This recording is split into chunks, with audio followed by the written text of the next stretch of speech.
first Plurilingual Lab speaker series this winter. So Dawada, welcome. I'm honored to be your host again. I'm Aisha Barise, a PhD student in Educational Studies and Language Acquisition at McGill University. I would like to begin with my sincerest gratitude and appreciation to the Center for Study of Learning and Performance for kindly sponsoring the speaker series, and the Belonging, Identity, and Language and Diversity Research Group and McGill's Faculty of Education for the support for this event. To begin, I would like to acknowledge diverse Indigenous peoples whose presence mark the territory of Turtle Island, also known as Canada, where people of the world now gather. I live in Chachage, also known as Montreal, which is historically known as a gathering place for many First Nations.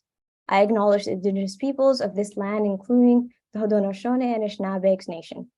I would also like to invite you to reflect on the meaning of the land acknowledgements in relation to reconciliation action and their limitation in acknowledging the deep injustices Indigenous communities continue to endure over centuries. So it is my great pleasure to introduce the guest today. Dr. Åsta Haukås is a professor of applied linguistics and language teacher education in the Department of Foreign Languages at the University of Bergen in Norway. Her research interests include plurilingualism in education, plurilingual identity, metacognition, language teacher psychology, language teachers' professional development. She is the head of the research group Multilingualism on My Mind, abbreviated MOMM. Dr. Haukås her talk is titled Exploring Multilingual Pedagogies in Scandinavia. What do we know and where do we go from here? Before we get started, a quick reminder of the Zoom etiquette. Please remember to keep your video off and sound during the talk. Reactions are welcome, such as the clapping and thumbs up feature. Note that the talk is being recorded and will be available on the Plurilingual Lab YouTube channel. After the talk, we're going to have a 30-minute discussion session moderated by my colleague, Li Peng. At this time, you're welcome to post your questions in the chat or to unmute yourself to ask a question, only during the discussion period. And that covers it. I now ask everyone to turn off their videos and their sounds. And thank you so much. And without further ado, I give the floor to Dr. Haukås to start sharing your screen. Can you see the screen now? Yes, it looks great. And thank you so much, Aisha, for your introduction. And thank you to all members of the Plurilingual Lab for inviting me to present here at your wonderful lab. I'm really honored and excited to share some insights from Scandinavia. What do we know about plurilingual pedagogies in Scandinavia, and what do we actually do, and what should we do? So my main aims today are to share with you some of the research from this context, and also what I think are important aspects to consider, not only in our context, but also elsewhere, and encourage you to think about plurilingualism and plurilingual pedagogy in your context, and if there are similarities and differences to what we have here in Norway and Scandinavia. And I've used the term plurilingual here now, but I often also use multilingual as a synonym, so I might mix up these two, but I'll try to stick to plurilingual today. All right, so first of all then, where are we in the world when I say Scandinavia? So that's what is in green on this map. So Norway is the country furthest to the left. Then we have Sweden to the right. So we are very close neighbors. And then to the south, there's Denmark. And what we have in common is a lot. We have a lot of cultural history together because we have been in union with each other in different periods over time, but we also have quite similar languages. So it is very possible to understand each other across these borders as well. And we have close collaboration across borders, and it's very popular to, for example, go on holiday in each other's countries. That's Scandinavia. And then Norden, or the Nordic countries, is a bit more. That's also Finland, the country to the very right, with a quite different Finno-Ugric language as one of the two languages. They also have Swedish as an official language. But also belonging to the Nordic countries is Iceland, the island in the middle of the ocean there. Faroe Islands, that's the one circled blue. And Åland is also independent in the Eastern Sea. And then Greenland is also connected with the Nordic countries. But we are going to concentrate on mainly on the three countries called Scandinavia, and zooming even more into mainly Norway, but we have a lot in common with the other countries. So the first thing I would like you to reflect on in your context is this question here. Who are the plurilinguals in your research, or in your mind, or in your classroom if you're a teacher? So who are you thinking of when you are thinking of plurilingual people, or if you call them multilingual people? Who are sitting in the multilingual or plurilingual classroom? I think this is a very important question to ask, because my impression when reading articles, when speaking with people, is that we often tend to mean quite different things. There is a lack of definitions quite often when we talk about plurilingual or multilingual people. So that's my first point today to discuss this matter. And I want to take you now over to Norway to see what kind of languages are represented in Norway. So who is then plurilingual in Norway? Who are we thinking of when we say plurilinguals in Norway? First of all then, what kind of languages do we have in Norway? And I'll start with dialects. We have, some people say we have more than 400 dialects in Norway. It's a very long country, and we have fjords, we have mountains, so it's a natural thing that many different dialects have developed. And it's also very common to use your dialect everywhere. You use your dialect in school, you use your dialect on television, you use your dialect if you are a politician. So the Prime Minister will use her own dialect from Bergen, and so will actors and artists and teachers and so on. So many different dialects, and we use them. Then we have two written Norwegian varieties called bokmål and nynorsk. And when you start in the first school year, you choose either to learn to write bokmål or you choose to write nynorsk. Bokmål is chosen by around 85% of the population, and nynorsk around 15%. And those choosing nynorsk are mainly living in the western parts of Norway. And nynorsk, that means new Norwegian. So it's quite a new language, I would say, and it was constructed by a man called Ivar Aasen, mainly based on different dialects. But we also have a group of indigenous languages, the Sami languages, and they are spoken by people mainly in the northern regions of Norway. And if you have Sami as your first language, then you can also choose in those regions to have that as your first language of schooling. But if you have bokmål, for example, as your first language of schooling, when you come to the school year 8, so grade 8, you also are supposed to learn nynorsk. So you're supposed to master both varieties of Norwegian. If you start with nynorsk, then you should go on with bokmål as well from school year 8. Also, starting from the first school year, you have English as a school subject. So all students have both Norwegian or Sami and English from school year 1.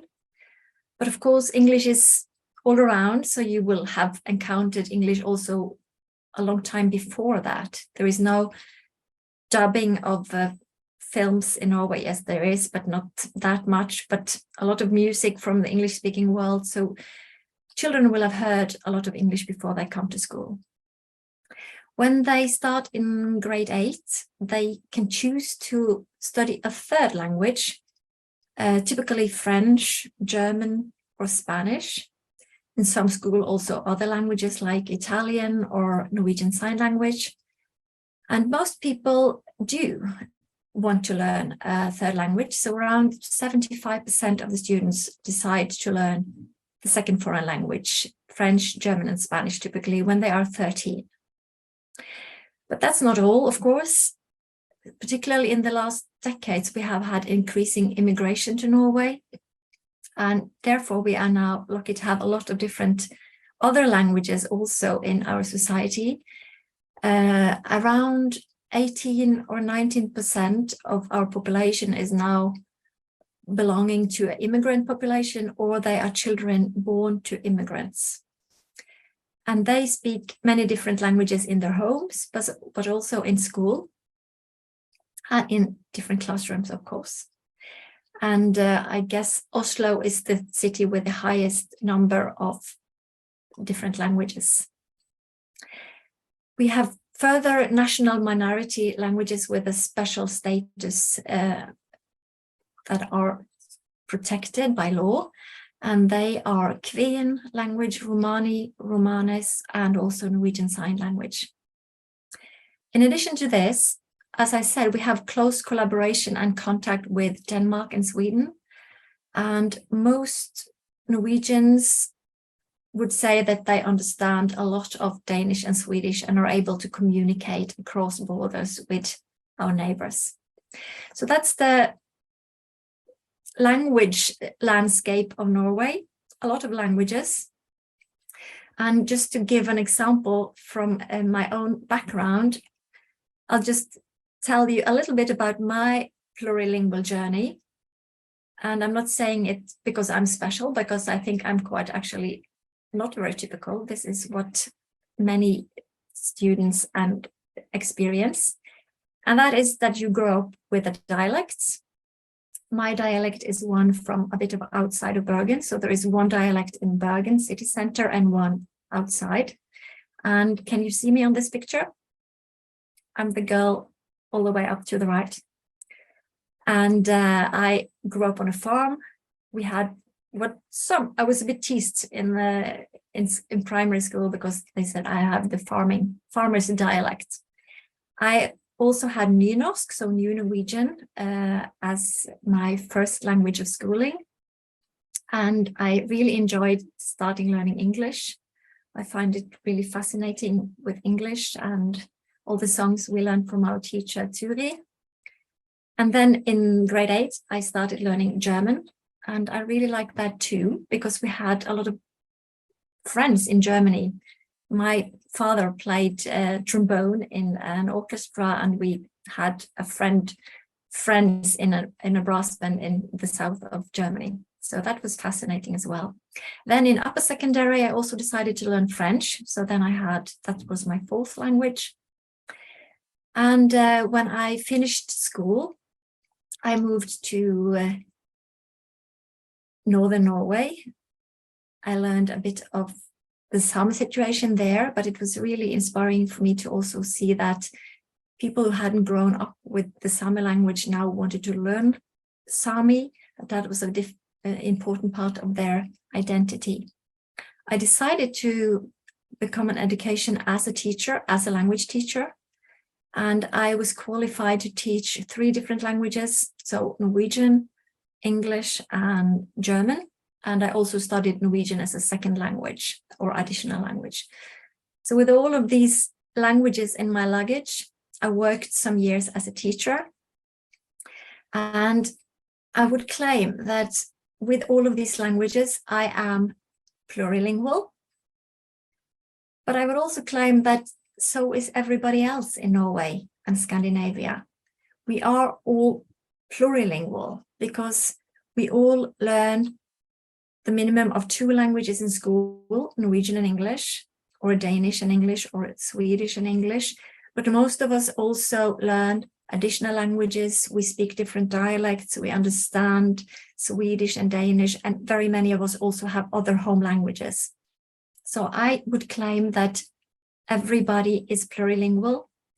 And I picked this picture of me. This is from Cambridge last year. And I think that my plurilingualism brought me to Cambridge and to this walk that I was on, because I was a guest researcher in University of Cambridge last summer. And mainly, I think, because of my multilingualism and my interest in that field that brought me over there. So I have a lot to thank my many languages for.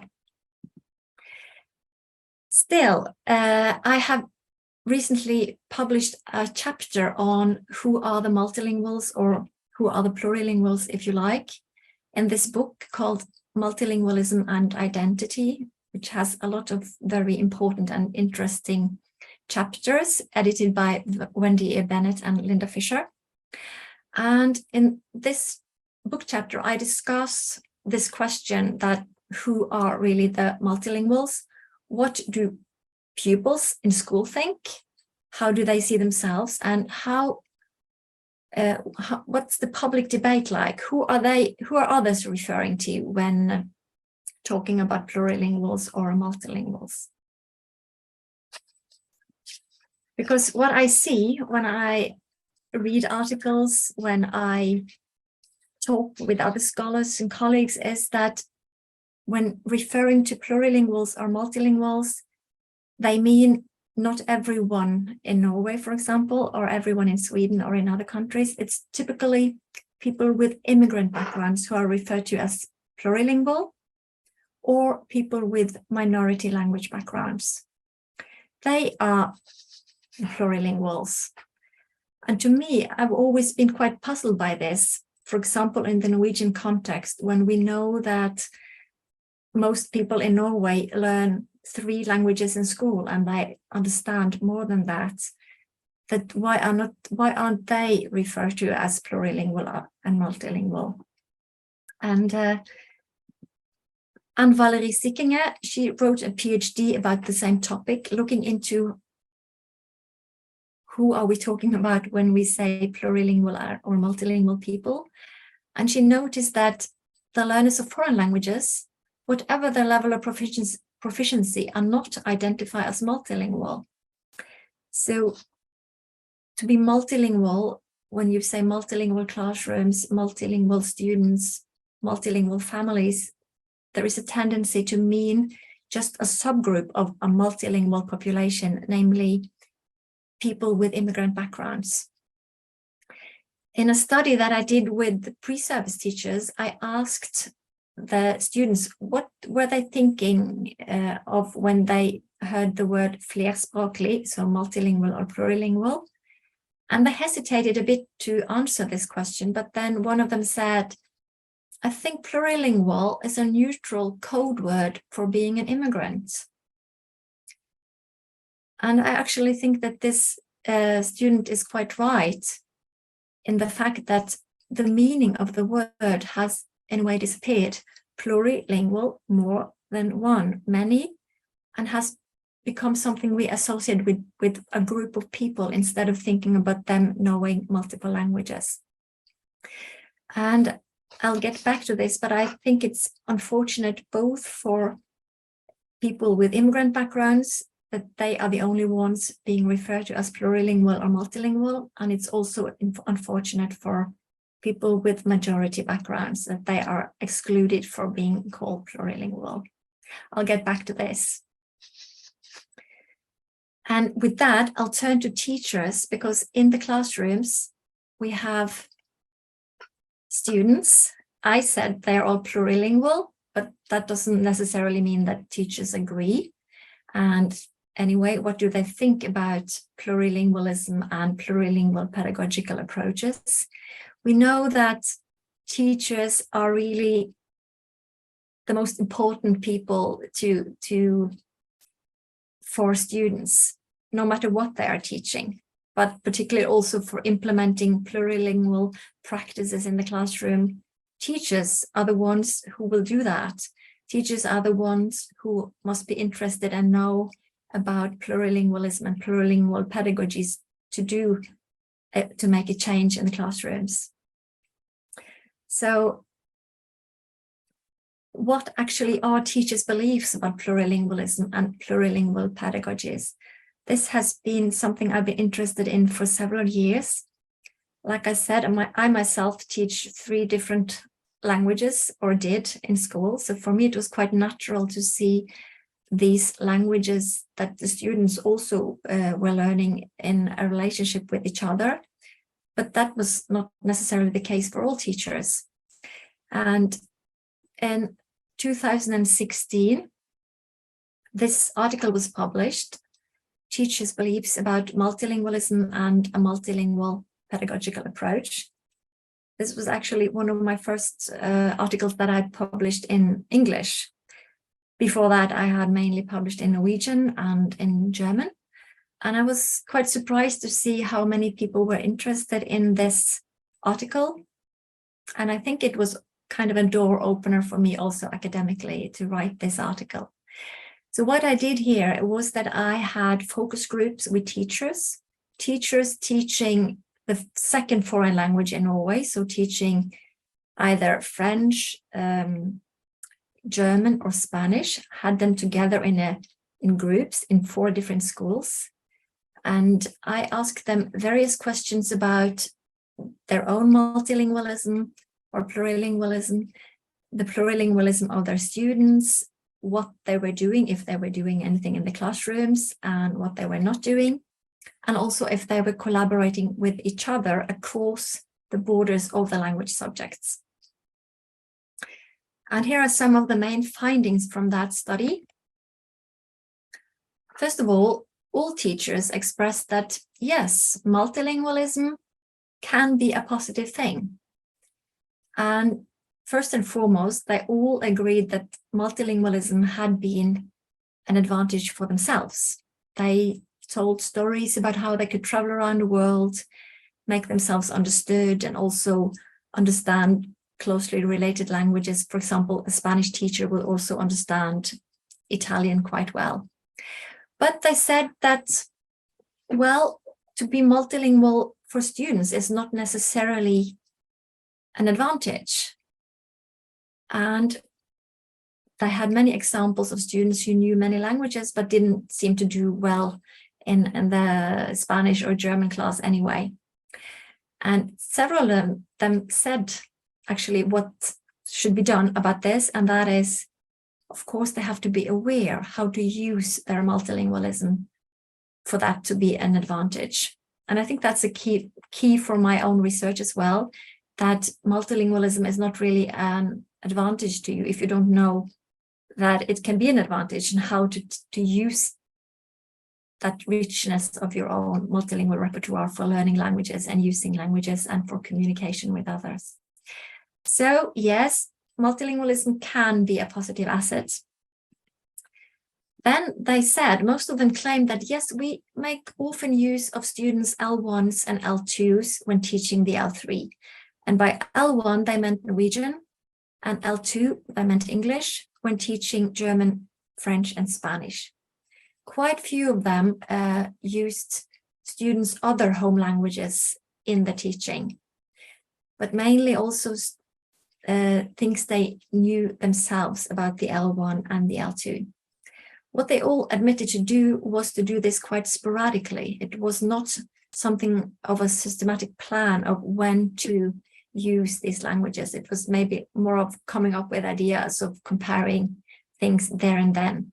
And typically the teachers were the experts making the comparisons for the students and not really letting the students themselves explore similarities and differences and how to draw on their previous languages when learning the third language, French, Spanish, or German.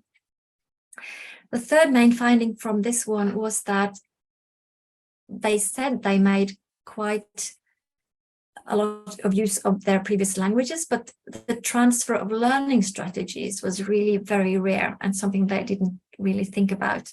So, for example, the transfer of reading strategies, vocabulary learning strategies, writing strategies from previously learned languages was not something they did much of at all. And this, I would just like to mention another article that I've published where I looked into L2 learners of English and L3 learners of German strategy use in school setting, where I also found that contrary to my expectations, the L3 learners who were more experienced did not use more language learning strategies than the L2 learners, and they didn't use them in a more strategic way either. And my hypothesis again was that probably they are not aware of how to transfer learning strategies, and that learning languages is more of the same. That's not completely different things to learn one language and another language. So how to transfer from one language to another one is something they are not really aware of. The fourth main finding was that there was absolutely no collaboration across languages in these 4 schools. All teachers immediately said, no, there is no collaboration with Norwegian teachers or English teachers or mother tongue teachers. We don't do that. Some were quite surprised by the question. I said, but it's quite a good idea though. And they also came up with quite a few good suggestions of what they could do. But no collaboration. And they complained also that this is really hard to do in school. Every day is so busy, and it's more than enough to maybe collaborate with the ones with the same subject that you have yourself. So these were the main findings. And to conclude that study, I would say that teachers have showed a lack of knowledge about what plurilingual is and what plurilingual pedagogies could be. They had few ideas of what to do, and also they were all asking for suitable teaching materials. They said that, so if we are going to implement plurilingual approaches in our teaching, how are we going to do this? Because our textbooks have no such activities and exercises. This led me to look into also textbooks. I analyzed textbooks for German, and I found out that the teachers are quite right. There was so little mentioning of other languages and about drawing on your whole linguistic repertoire when learning German. Almost non-existent in these 3 different textbooks that I analyzed in 2017.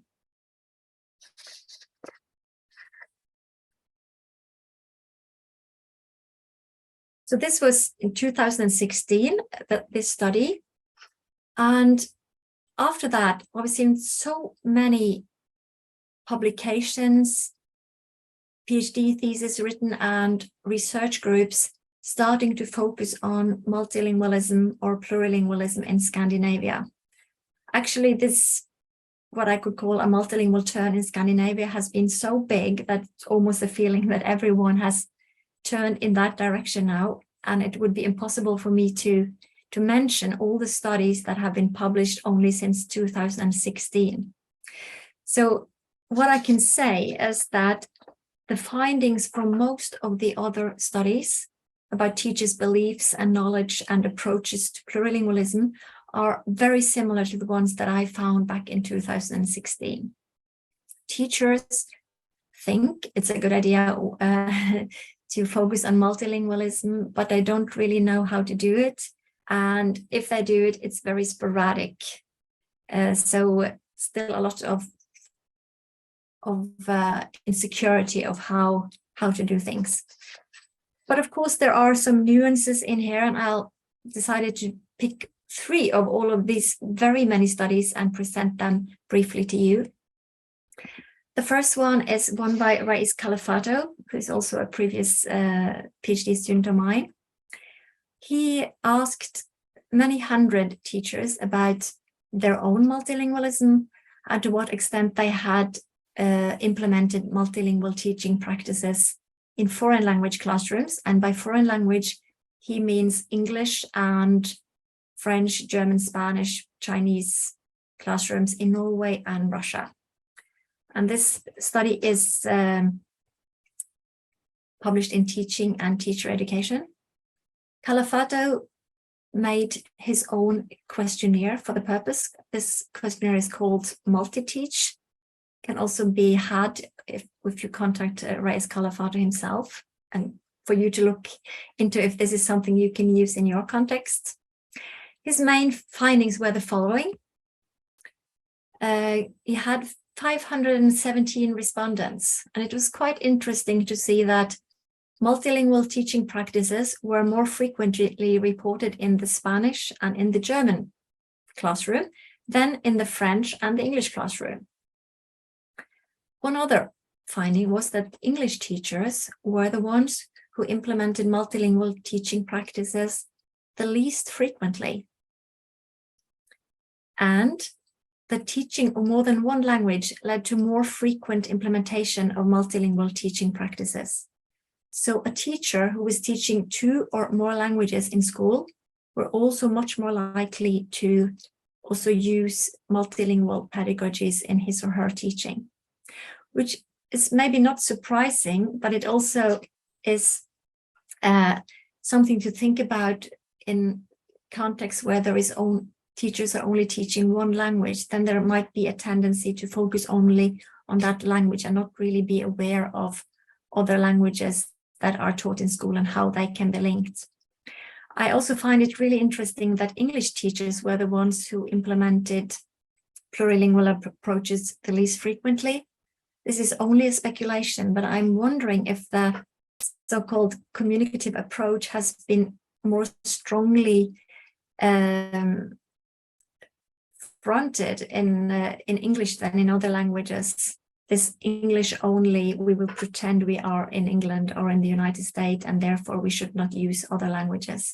Whereas in the German classroom, in the Spanish classroom, where input is quite limited, teachers see the need to also use other languages as supporting the learning of these languages.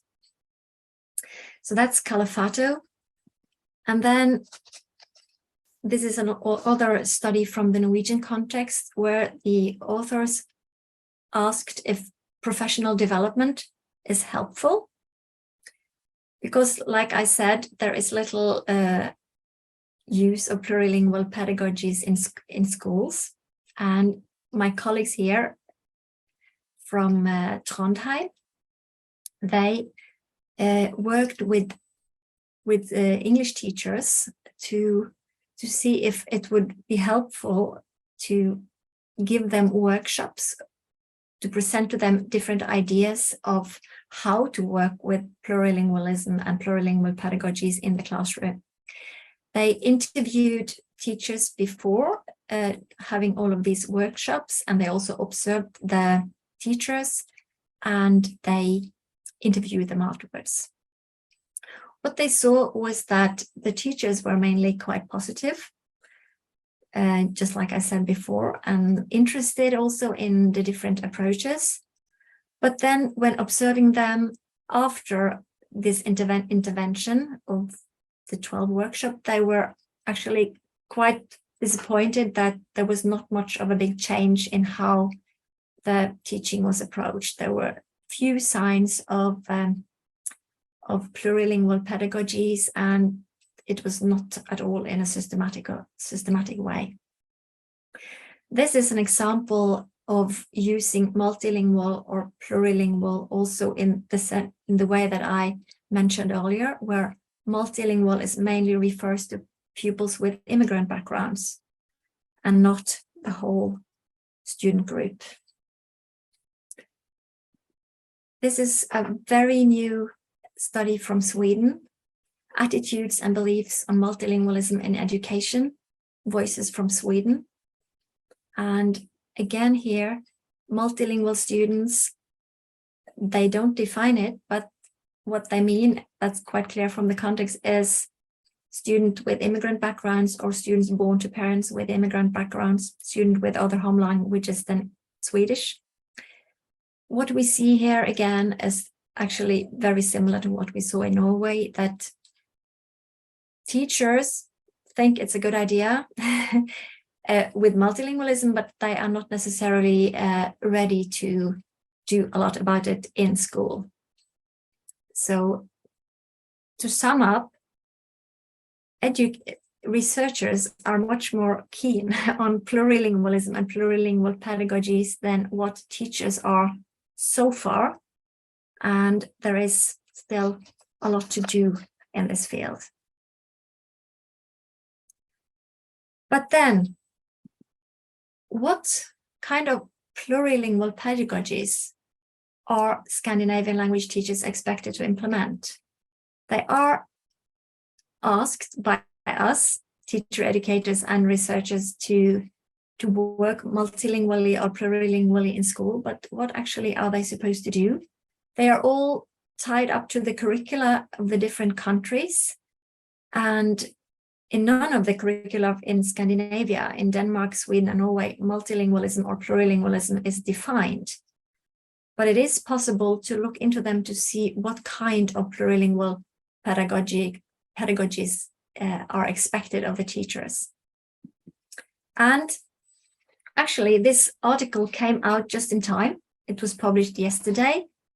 And this is a collaboration between a Dane, a Norwegian, and a Swede to look into what kind of plurilingual pedagogies can be identified in the curricula of the main language subjects of schooling in these countries. And now I'll give you a brief overview of the findings of this study, because I think it's quite interesting to see that we Scandinavians think we are quite similar, but still we discovered that we are also rather different when it comes to our views on what to do with plurilingual pedagogies in Scandinavian schools. So what we did is that we wanted to see what kind of pluralistic approaches could be found in the school curricula. And when I say school curricula for language subject, I mean the first language of schooling, which would be Norwegian, Danish, and Swedish. The second language of schooling, which is English in all three contexts. And the third language of schooling, which would be French, German, Spanish in all three countries. In this study, we looked at German in Denmark, and Norway and Sweden have curricula that cover all languages. It would have been very interesting to also look at Sami languages, mother tongue languages, but that was beyond the scope of this study. There are so many different approaches to teaching plurilingually, and we decided to go for probably the most well-known, the FREPA approaches, and that FREPA is such a long word, so I have to read it up. The framework of reference for pluralistic approaches to languages and cultures. And we decided to focus on the three most commonly known and the ones more related to languages. And they are, first of all, the integrated didactic approach, which we called IDA.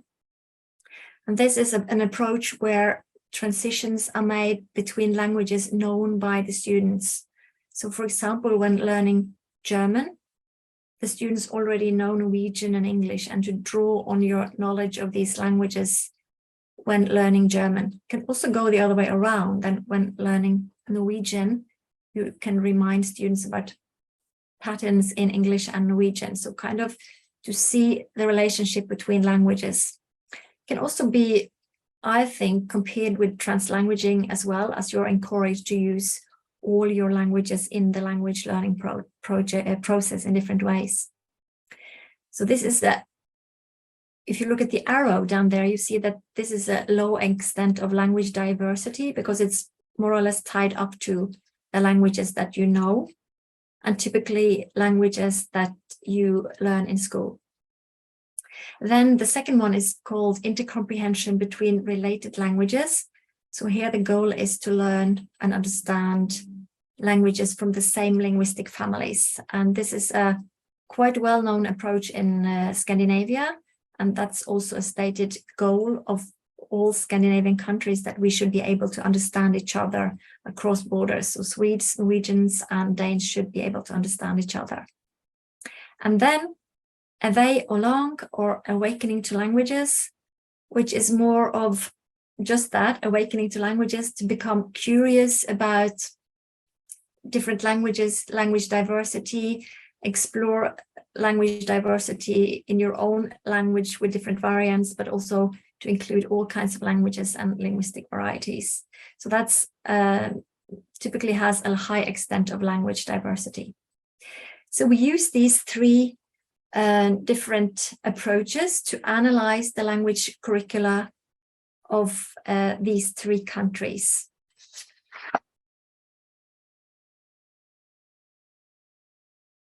So what did we find?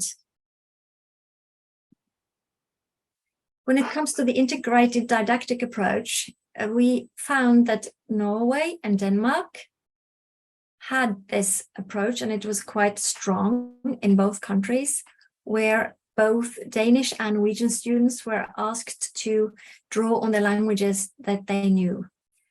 And I really like this change from a previous curriculum in Norway, for example, where they say draw on Norwegian, but now all languages that the students may know is included in this approach. But of course, then again, it's up to the teacher to be reminded and to be aware that that doesn't only mean Norwegian and English, but also other languages that the student in the classroom may know. We were quite surprised to find that there is nothing of this approach in Sweden. Not a word is mentioned about how Swedish students can see their languages that they are learning in school and elsewhere as part of one repertoire, and how they can draw on the knowledge of other languages to learn further languages and to strengthen their knowledge of all the languages. Nothing at all. When it comes to the intercomprehension between related languages, we were also, again, quite surprised, because there were quite different ambitions across these 3 countries.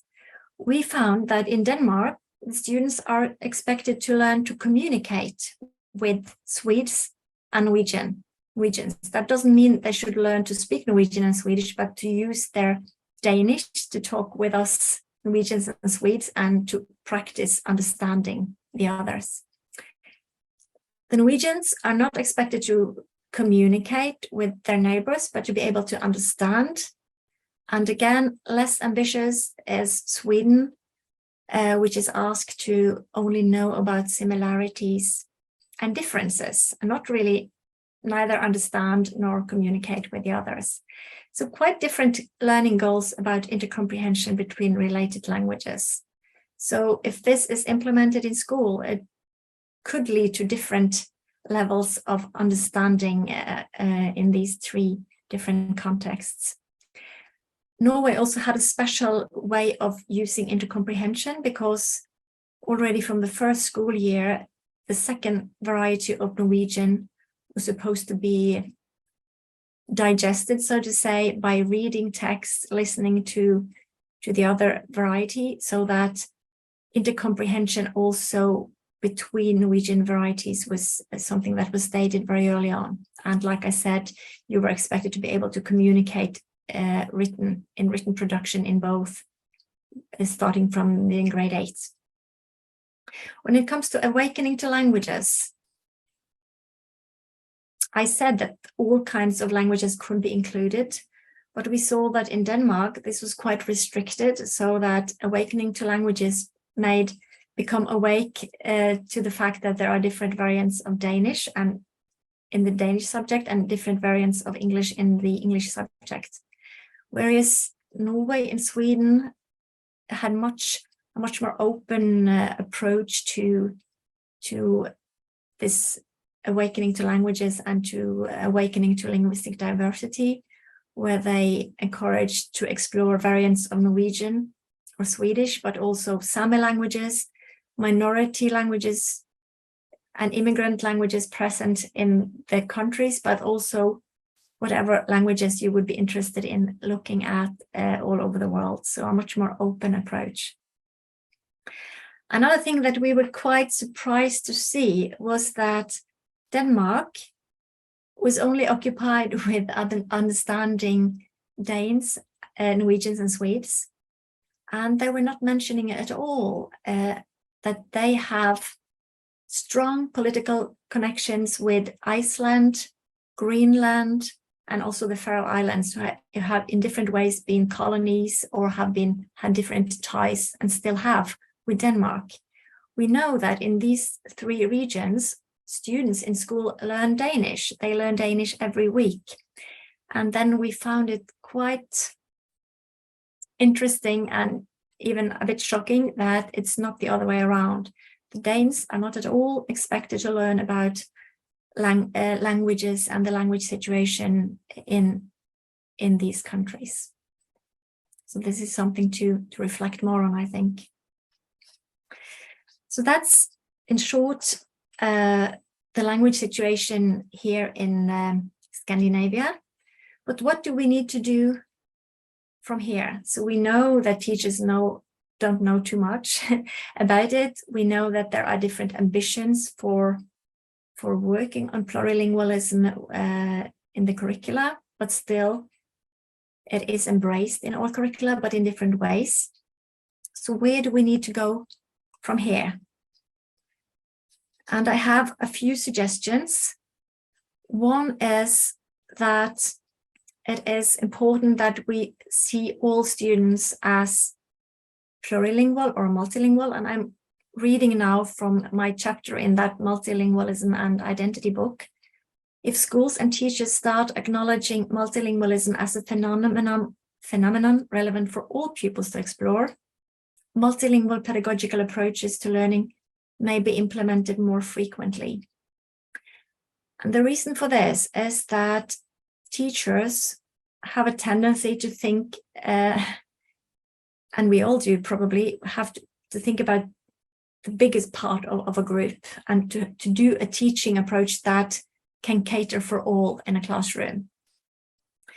And since I said and claimed that all pupils are in fact plurilingual, I think it is better to not single out a certain group of students as plurilingual and only refer to them and try to find ways to support them, but to try to find ways of teaching so that all pupils can see themselves and identify as plurilingual, and that it becomes an interesting thing to work on together with all the different ways of being plurilingual in a classroom. And I go on to quote here, a whole school or whole class approach makes it a normal experience to be multilingual. We also hear from studies in Norway that plurilingual students with immigrant backgrounds don't really appreciate always to be the ones who are special in a class. They want to fit in. When you're a teenager, you want to be like everyone else. And very often to be plurilingual is often kind of referred to with probably problem-oriented terms. But if this is something that everyone is, and where we are doing identity work with all students to make all of them proud and interested in each other's plurilingualism, I think that's a way to get more of a plurilingual pedagogy in school. So I also claim in this chapter that if everybody accepts an identity as multilingual, there is no longer a question of being the strange multilingual one, but rather being multilingual like everybody else. And I think that this is the way to go also in our research articles, to not automatically say multilinguals or plurilinguals and just talk about a special group of students, because the meaning of the word has then changed since we are not including all the others who are also plurilingual. So what can we do? One way to work with this is actually to work on students' identities, to help them see themselves as plurilingual. And with these two wonderful people, Irina Jurikova and Andres Stotter, we have had a project called unspok, which means young language or young languages, for the last 4 years. We have done different things related to working on students' multilingualism and multilingual identities or plurilingual identities in school. If you're interested, you can read about the whole project in this publication, where we give an outline of what we have been doing and why we have been doing it. This is a mixed method study. But right now, I would like to present to you briefly the Allspork questionnaire, which we have used to look into students' many languages, which languages they know. And we think that this questionnaire can also be used by teachers when it is adapted, and be used for teachers to know more about their students' languages, how they are using their languages, for what purposes, and what students think about. And this is something teachers can explore to get students to enhance their awareness of their own plurilingualism. So in the questionnaire, we have 4 different sections. The first one is about the languages that the students feel that they know themselves, their language repertoires, how they use these languages, and also their attitudes towards these languages. Then there is a section about their beliefs about do they think that being multilingual has advantages or disadvantages themselves in the future? Do they see themselves as users of multiple languages, or is it enough only with Norwegian or only with Norwegian and English? And also how open-minded they are towards others, people's opinions and cultures, and if that is related to their own multilingualism. We also ask them about their multilingual identity, so if they see themselves as multilingual, and there are also some background data. You can read all about this in this article, and you can also download the questionnaire from here for you to use the way you want to. And of course, you need probably to do a number of adaptations for your own context, but it would be very interesting if you would like to use it where you are and to see if there are similarities and differences across contexts. So just to give you a brief overview of some of the sections. The first part is to map the languages that the students study in school. So we know they all have Norwegian, we know they all have English, and then they can choose to have French, German, or Spanish. So we will look into if they have all 3 languages or only 2. They decide against learning a second foreign language. And then after that, we ask them to name all other languages they know. And we say you can include languages you use with your family, other languages you learn now or have learned at school, and any other languages you know in any way. It does not matter how well you know these languages. So we wanted to make sure that the students did not limit themselves to having certain thoughts about you have to know them perfectly well or something like that. They should decide themselves which languages to include. And for each of these languages, this was an electronic questionnaire, they were asked questions about the context of practice. For example, I use this language with my family, and they should answer yes or no. I use this language to speak to some of my friends. I use this language when I go on holidays. I use this language when I'm on the internet. And I watch TV, films, listen to music in this language. So if they mentioned 5 different languages, we could also get an overview of when they would use this particular language. We also ask them about their attitudes to each of the languages. So for example, if I said they knew English, we would ask them to say yes or no. I'm proud that I know this language. I think I know this language well. It is important for me to know this language, or I avoid using this language. Let's first see how many languages the students said that they know. And as you can see here, not many, only 19 say that they know 2. It's much more common to say that they know many languages. Almost 200 say they know 3 languages, 125, 4, and so on. And even there are 139 students who say they know 6 or more languages. So they have quite a flexible and open view to what it means to know a language, which I think is lovely. And this article that came out last week, we have looked into in more detail these different language practices that the students say that they are using, and looked into also if there are differences across the languages. So one example here is this shows the different contexts that the 5 most common languages learned in school are used. I will not go into any details here now, but I want to tell you that all of these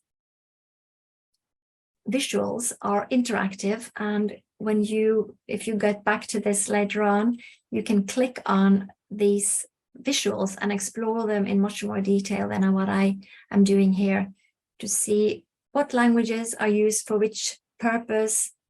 For example, how often is German used in the different contexts, and so on, and what is not used, and how proud are students of the different languages. We also developed a different model of the language use. This is actually individual students. The other one was 593 students, and this is just one student. We call it a prototypical participant because this is someone with Norwegian as the first language. That's the most common student, so to say, and with English. And the most common second foreign language is Spanish. So this is a prototypical student in Norwegian school with Norwegian, English, and Spanish.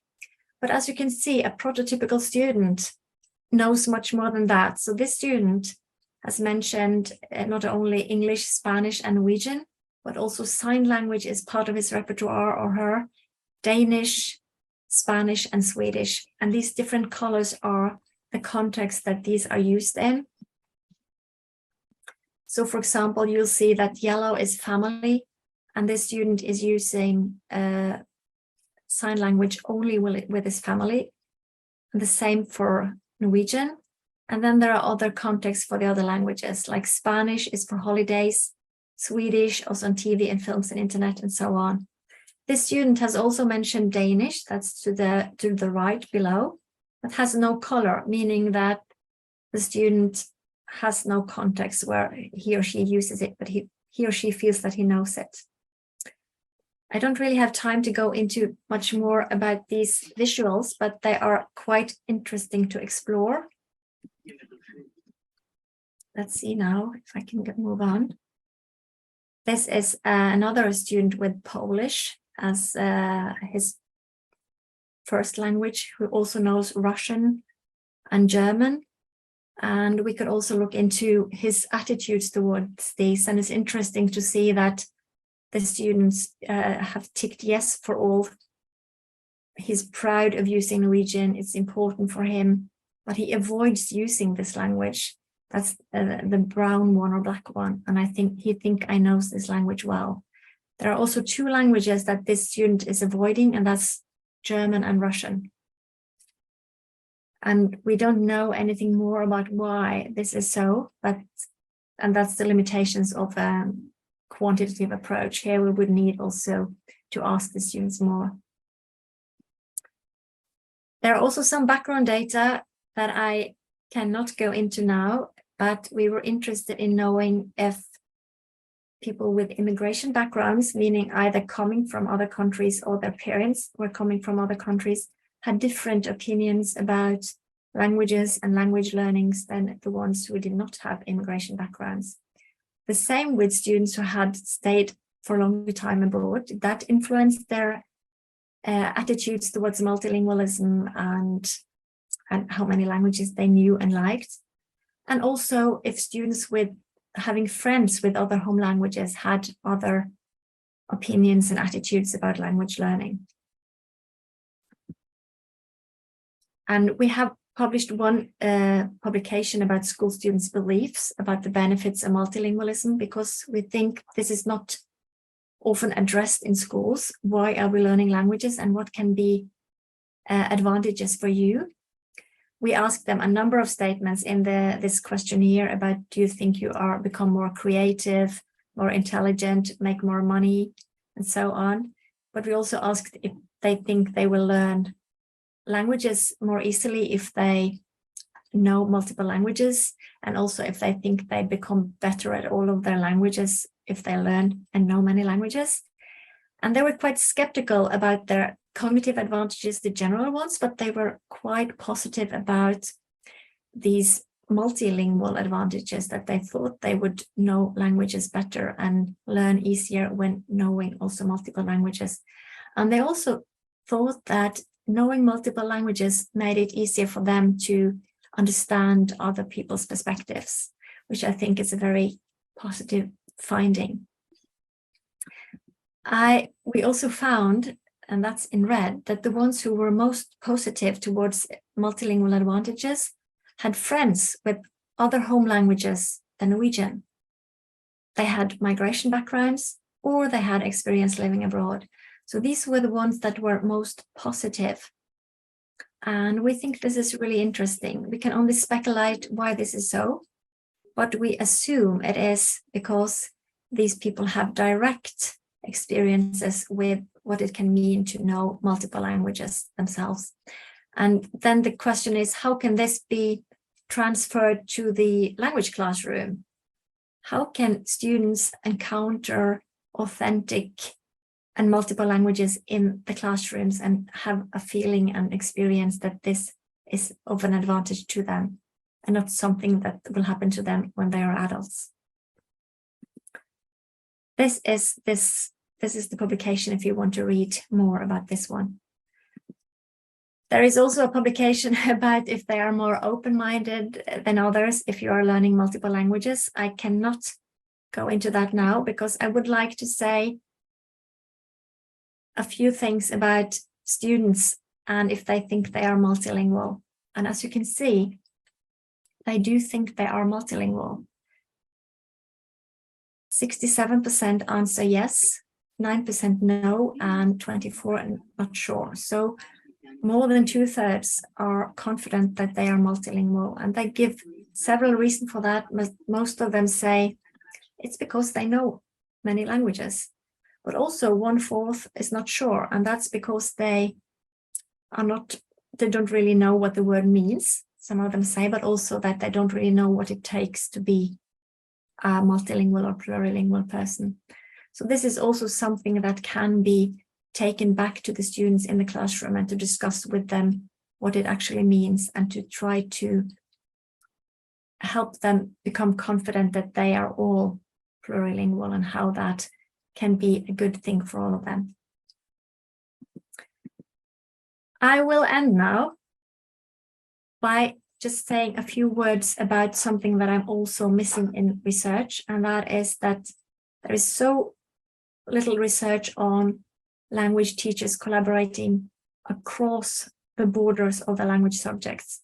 Very often when you read publications, it's about English language teachers, or it's about mother tongue language teachers, or it's about German teachers. But what if the language teachers in a school could see that they are doing the same things, they are teaching languages, and how it could help their students if they worked more across the language subjects and try to integrate better together and try to enhance the teachers' plurilingualism as a team. There are so few studies on this so far, although a few exist, like Karen Forbes did at the Cambridge University, did her PhD on this topic. Unfortunately, now we are given funding for a 4-year project from the Norwegian Research Council called Interactions Between First, Second, and Third Languages, where we look into exactly this, how students produce texts in all of their languages and how transfer is made consciously and unconsciously across these language borders, what kind of feedback teachers are giving.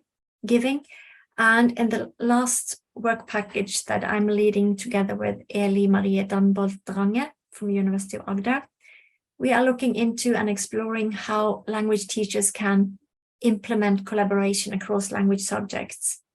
So we've just gotten started here, but we are right now in the process of recruiting teachers from different schools to do focus group interviews where there must be teacher presented from all the language subjects that they offer in that school to talk together about possibilities they see and limitations for doing collaboration across the language subjects.